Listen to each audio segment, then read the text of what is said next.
Alright, I have no idea how this is actually going to look. So, I might have to give this a go a couple tries, but we'll see.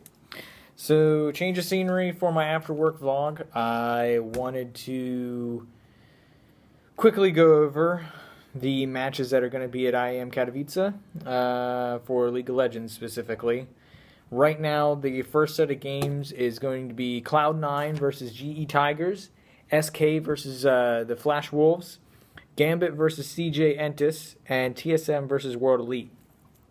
Now, I'm going to go down through each match and quickly go into why I'm picking that team. So first up is just the biggest one, just because it's got the #1 team from Korea, and it is C9 versus GE Tigers. Even though I want NA to win, I don't think the current state of C9, I don't think they're going to be able to do it. I think Tigers is just going to just straight up beat them. I think this is where, unless GE Tigers on an international stage choke, they're going to really show how strong they are and just how much better they are than teams like C9. And there's not really much to say. I think that C9 might put up a good fight, and as long as C9 magically fixes everything that's been plaguing them the past few weeks, then they might have a chance. I truly think, but I don't think that in the time that they have, with the problems that they know exist, I don't think they're going to be able to fix it in time. So I think that GE Tigers are just going to flat out beat C9, unfortunately, for NA fans.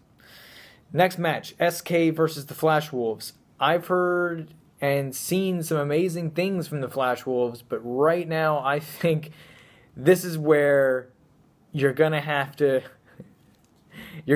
forgive Forgiven for what he's probably going to do to the bot lane of the Flash Wolves. If you've watched the EU LCS, he's very outspoken about how much better he feels his bottom lane is, him and N-Rated are, and just how much better he thinks that himself and his team are as individuals. And they've already been making strides to be better at team play.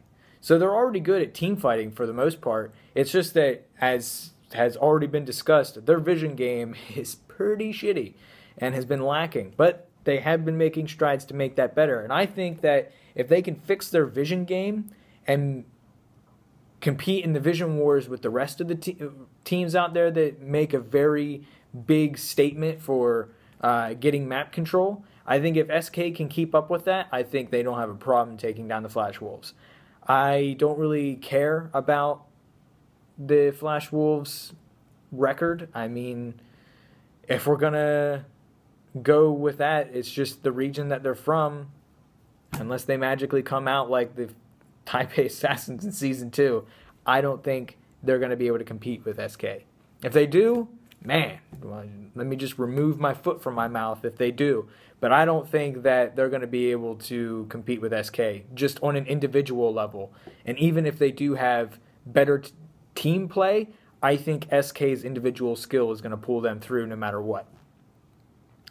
Next match, Gambit versus CJ Entis. This is a rematch between the junglers, and I think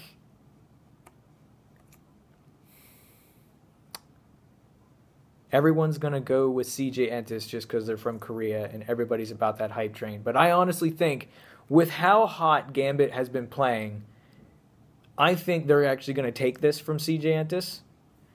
I think that when Betsy, their new mid laner, came onto the LCS, he didn't seem fazed by being on a bigger stage, playing in front of people. I don't think the international competition is actually going to affect Betsy. Especially the fact that it's not like they're going far.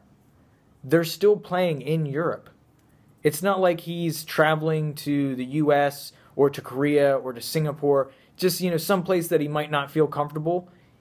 Yeah, he's traveling out of his home turf, going somewhere new and in a big arena like Katowice, but I don't think he's going to be as affected by the international play as everyone thinks he is. And I think Betsy's going to show up because he's been playing pretty well for how new he is to this kind of scene. So I think Betsy is going to shut everyone up and just go off on this game. And I think Gambit's going to take it. And I think Diamond's going to prove once again that he's back when it comes to being a top jungler. All right, last one, just because it's my favorite team. And yes, there might be some bias, but TSM versus World Elite. Everyone by now should know that World Elite is one of the worst teams in ranking-wise in the LPL. Now, granted, people will always throw out that argument that the LPL is one of the most aggressive and competitive leagues, you know, right below Korea when it comes to how strong that region is and how crazy it is to be successful in that league. I don't care. I think TSM has done enough to prove that they can hang with the best of them internationally. And World Elite, they're not even going with their typical team. They brought in 2 replacements just for this event. How's that going to work out for them? Like, is the team synergy going to be there, or is it just going to be a bunch of people running around with their heads cut off and just not knowing what's going on? I think they'll put up a competition. I think, well, like always, they're going to bring that Chinese aggression. But TSM has played against it. They've played against that type of play for years now. They're used to it. It's nothing new. Everybody that's played internationally knows how Chinese teams play now. And this is one of the worst Chinese teams. TSM's beaten some of the best Chinese teams. Well, I wouldn't say beat, but they've hung with the top. Not only that, they finally, at last year's championships, took games off of the eventual champions. They're the only team that took a game from Samsung White. So I think World Elite doesn't stand a chance, and I think it's going to be a typical TSM victory. I think World Elite is going to do one of 2 things. They're going to either try to camp Dyrus, like everybody does. They're going to camp Dyrus, and Bjergsen at that point is going to show them what real mid lane aggression is, and he's going to carry the game. Or they focus so much on the mid lane to shut down Bjergsen that Dyrus actually gets a 1v1. And I think that Dyrus isn't going to choke or go on tilt. And I think Dyrus is actually going to carry this game. If they put focus on Bjergsen, the other lanes will start to carry for TSM, because that is what they've been practicing to do. They intentionally have been practicing to win without Bjergsen, and they've been doing it.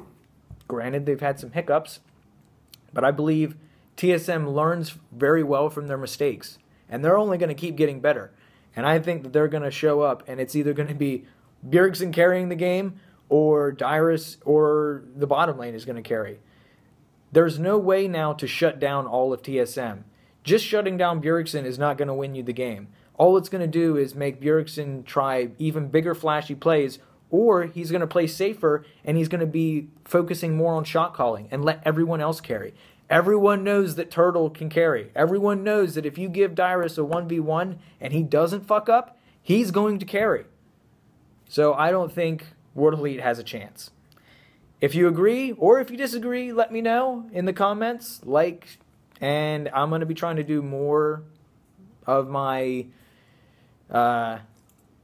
rants about games. Hopefully I'll get to make a video about every match coming up in Katowice, because I think the fact that we get a miniature worlds is amazing and terrific. So I hope that it's as hyped.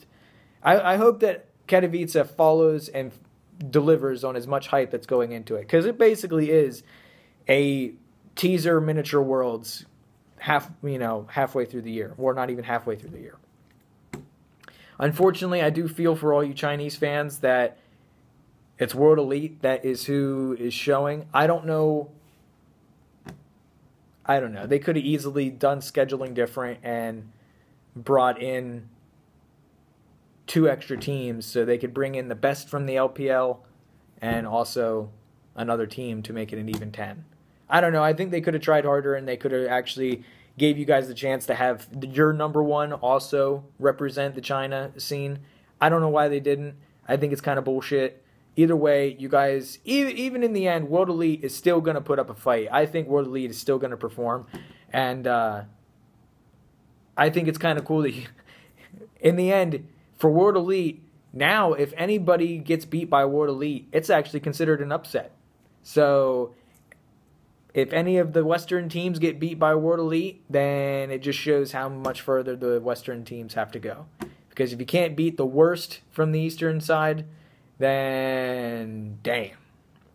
Anyway, guys, thanks for watching. See you, Nubs.